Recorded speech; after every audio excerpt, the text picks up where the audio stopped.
है कि किसान नेताओं से बातचीत कर नए कृषि कानून पर बीच का कोई रास्ता निकल जाए, लेकिन किसान नेता कानून वापस लेने की मांग पर अड़े हैं। अब तक 6 दौर की बातचीत हो चुकी है। पहले सचिव स्तर की बातचीत हुई, फिर मंत्री स्तर की बातचीत हुई, फिर मंगलवार रात को सरकार में नंबर 2 का दर्जा रखने वाले अमित शाह की एंट्री हुई। लेकिन किसानों को मनाने की कोशिशें अब तक सिफर ही साबित हुई। पिछले शनिवार सूत्रों के हवाले से इस तरह की खबरें भी आईं कि किसानों की बैठक से पहले प्रधानमंत्री नरेंद्र मोदी ने भी वरिष्ठ मंत्रियों के साथ इस मुद्दे पर बैठक की थी। केंद्र सरकार ऐसी बातचीत से संकेत देने की कोशिश कर रही है कि सरकार अपने रुख पर अड़ी नहीं है। बड़ा दिल दिखाते हुए उन्होंने किसानों की बात पर विचार किया और कानून में कुछ संशोधन के लिखित प्रस्ताव भी उन्हें बुधवार को भेजे हैं। किसानों ने सरकार के लिखित प्रस्ताव को ठुकरा दिया है। साथ ही सरकार ये बात भी स्पष्ट तौर पर कह रही है कि नए कृषि कानून वापस नहीं लिए जाएंगे। ऐसे में सवाल उठता है कि आखिर सरकार ये कानून वापस लेने को तैयार क्यों नहीं है? क्या इसके पीछे केवल राजनीतिक वजह है या फिर कुछ कृषि क्षेत्र के अर्थशास्त्र से भी जुड़ा है?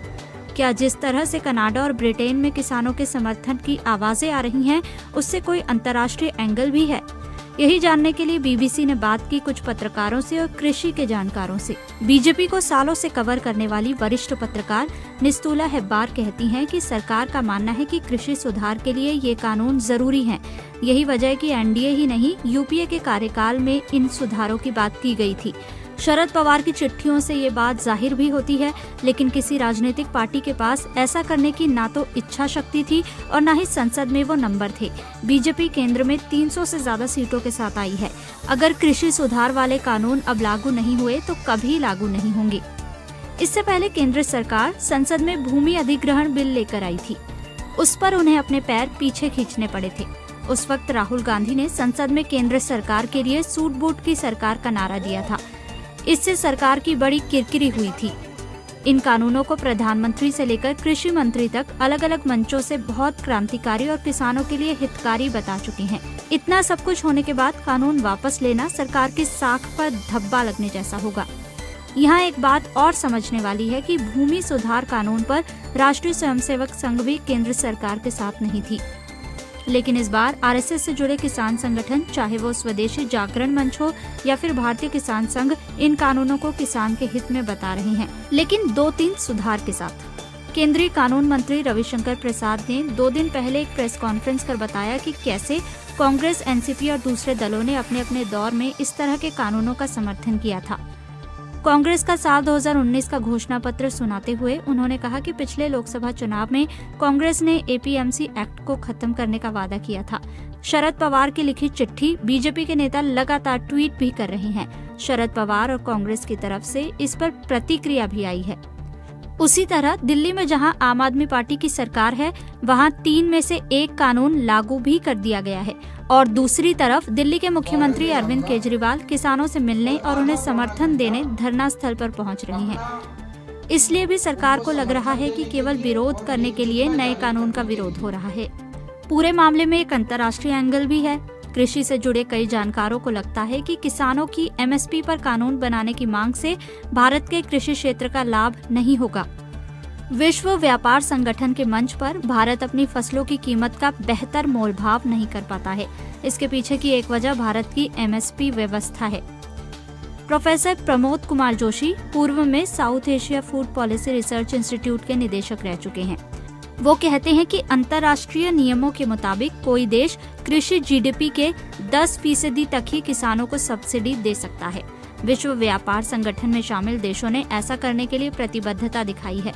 10% से ज्यादा सब्सिडी देने वाले देश पर आरोप लगते हैं कि वो अंतर्राष्ट्रीय बाजार में कीमतों को तोड़ मरोड़ रहे हैं। भारत सरकार जिन फसलों पर न्यूनतम समर्थन मूल्य देती है, अंतर्राष्ट्रीय बाजार में उसे फसल पर दी गई सब्सिडी के तौर पर देखा जाता है। इसलिए अंतर्राष्ट्रीय बाजार में कई बार हमारी गेहूं चावल की कीमतें दूसरे देशों से महंगी साबित होती हैं और हम अंतर्राष्ट्रीय बाजार में फसलें बेच नहीं पाते। कृषि लागत और मूल्य आयोग यानी CACP की इस साल की रिपोर्ट में कहा गया है कि कई फसलों की भारत की कीमत अंतर्राष्ट्रीय बाजार से ज्यादा है। केंद्र सरकार को आज की तारीख में ये लगता है कि इन नए कानूनों से दिक्कत केवल पंजाब और हरियाणा के किसानों को है। इन्हीं दोनों राज्यों में मंडी व्यवस्था बाकी राज्यों के मुकाबले बहुत बेहतर है। बिचौलियों वाला सिस्टम इन्हीं राज्यों में चलता है जो टैक्स के नाम पर बिना कुछ किए मोटा पैसा कमाते हैं। यही 2 राज्य केवल एमएसपी वाली फसलें सबसे ज्यादा उगाते भी हैं। सरकार को लगता है कि इन दोनों राज्यों के बाहर इन नए कानूनों का बहुत ज्यादा विरोध नहीं है, क्योंकि देश के ज्यादातर किसान तो अब भी मंडी के बाहर ही अपनी फसल आज भी बेच रहे हैं। साल 2015 में शांता कुमार कमेटी ने अपनी रिपोर्ट में कहा था कि एमएसपी का लाभ सिर्फ 6% किसानों को ही मिल पाता है, यानी 94% किसान को एमएसपी का लाभ कभी मिला ही नहीं। साल 2015-16 में हुई कृषि गणना के अनुसार भारत के 86% किसानों के पास छोटी जोत की जमीन है, या वे वो किसान हैं जिनके पास 2 हेक्टेयर से कम जमीन है।